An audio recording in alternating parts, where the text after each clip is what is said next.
Hi and welcome back. So in the first part of this chapter, we looked at the short-run response of output and unemployment to increase in productivity. So in this section, we're going to look at the medium-run response of output and unemployment to increase in productivity. We have looked so far at short-run effects of the change in productivity on output and by implication on unemployment. And we know that the economy tends to return to the natural level of unemployment in the medium run. This is something that we learned in the Macroeconomics 2 module in the second year.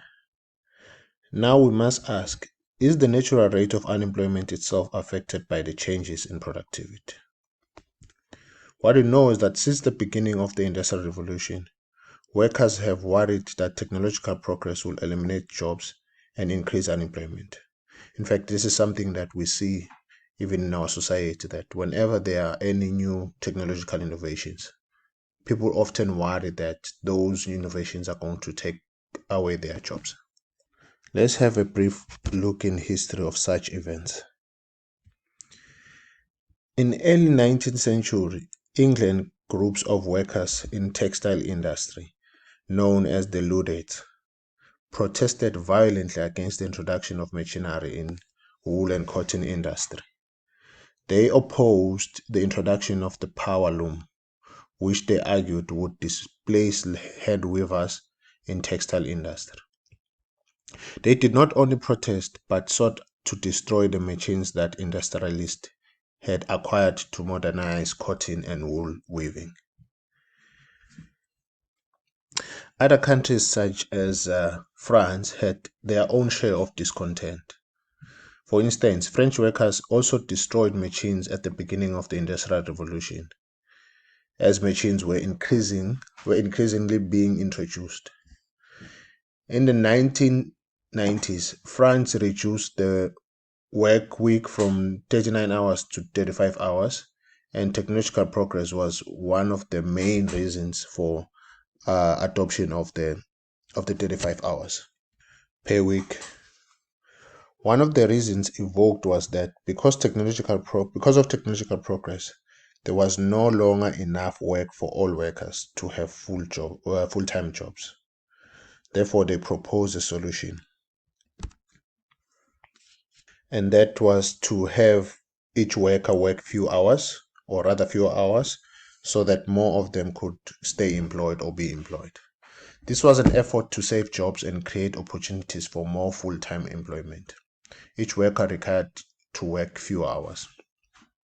So over the past few years, we've also seen app-based taxi services, a production of technological progress that has attracted backlash across both developed and developing world. We've also seen ugly violent protests that have been recorded in places like Johannesburg here in South Africa, and also some cities.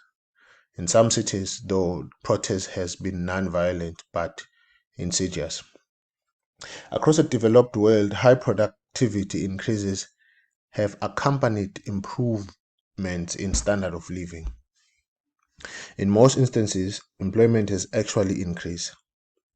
Also, empirical, at least for the USA, changes in output has been higher than the changes in productivity. So we now use two equations that we developed in chapter 6 of the Macroeconomics 2 module, the price setting and the wage setting relation. And we will use them to ascertain the effect of productivity on these relations. So I would greatly advise that those who don't recall or don't have a clear memory on the concept of the price setting and the wage setting relation to revisit chapter 6 of the book. Let's first look and see how the two relations determine the natural rate of unemployment. Okay, so from equation 13.1, which states that output is given by effective labor, each worker produces a unit of output. Therefore, producing 1 unit of output takes 1 over A of workers.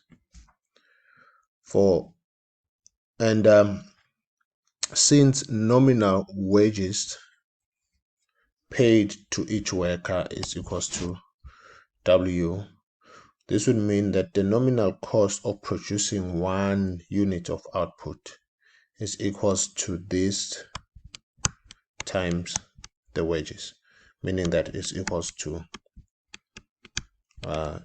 wages over productivity. Again, if firms set their prices equals to 1 plus the markup times the cost they use for producing that particular product they are selling, it would be clear then to conclude that the price level can be written as follows, which simply means the price is given by the cost of producing the good times the markup that is included in the total cost by the producer. The only difference between this equation 13.3 and equation 6.3 that we covered in chapter 6, stating that price is equals to 1 plus the markup times wages, is the presence of the term A, the productivity in this instance, which we had implicitly set to be equals to 1 in chapter 6. So the only difference is that now we consider the increase in productivity or technological progress, where else in chapter 6 we didn't consider it.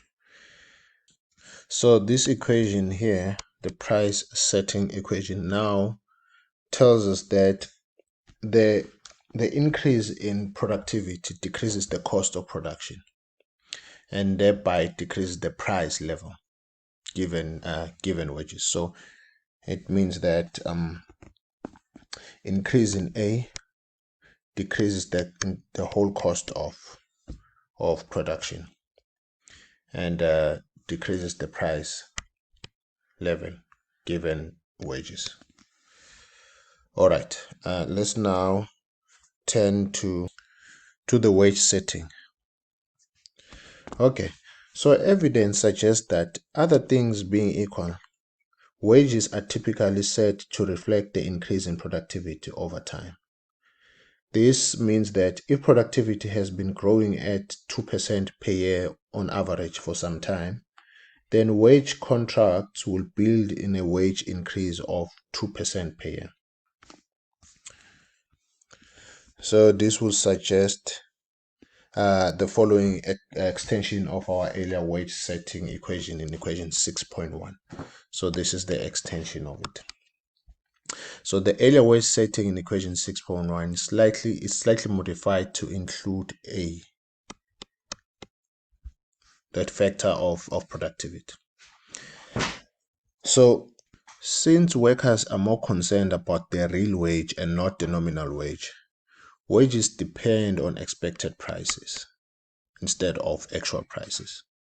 So wages are going to be set on what we expect the price to be next year or through the year.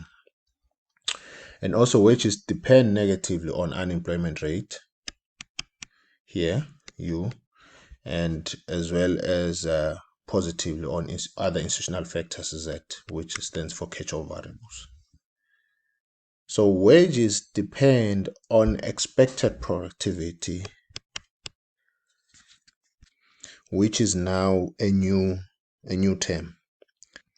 So then this suggests that if workers and firms both expect productivity to increase or productivity to improve in the future, they will incorporate those expectations into the wages set during the bargaining point.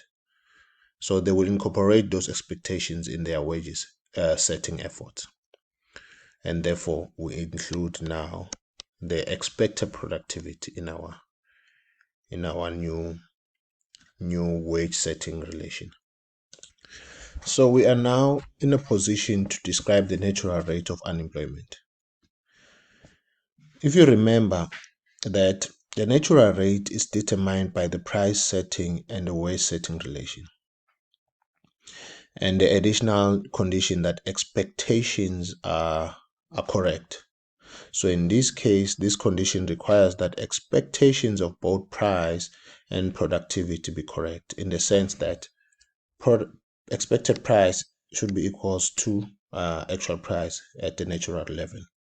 And in this case, since we've included productivity now, expected productivity must be equals to actual productivity. So the price setting equation determines the real wage paid by firms. So if we change equation 13.3, which is our new price setting equation, and reorganize it to make real wages the subject of the formula, this is the equation that we get.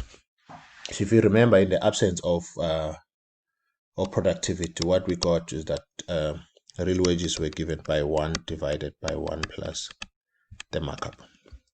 So in this case, the 1 is equals to technological progress, since there is technological progress.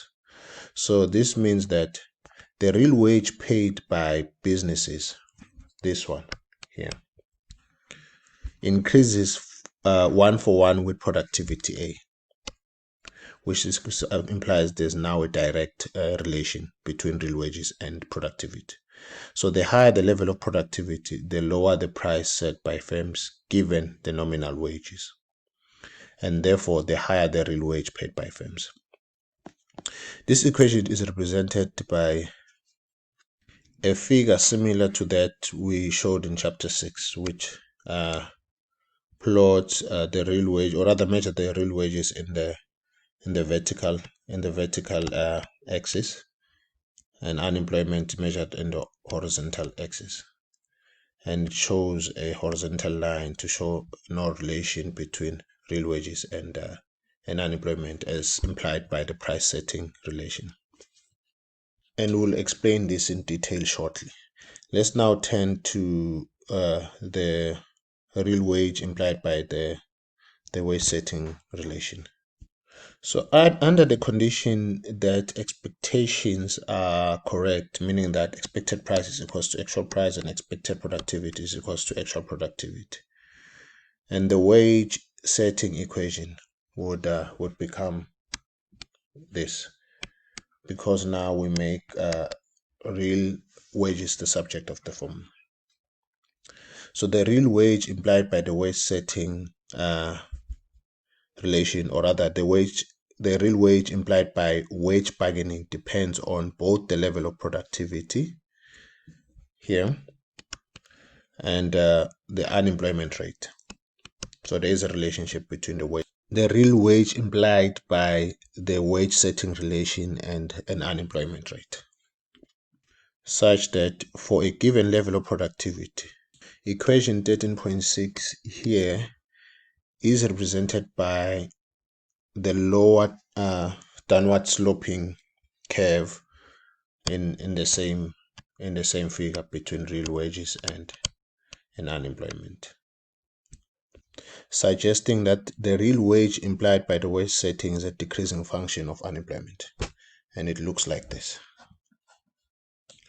So the equilibrium in the labor market is given by point B here, and the natural rate is equals to UN, the natural rate of unemployment, and meaning that at this natural rate of unemployment, the real wage set by the wage setting relation is equals to the real wage set by the price setting relation, and expected price is equals to actual price, and expected productivity is equals to actual productivity. Okay, so now let's now ask what happens to the natural rate in response to an increase or change in productivity. Suppose that productivity increased by 3%, so the new level of productivity becomes higher than by 3%. And we'll look at this in the next video. Thank you.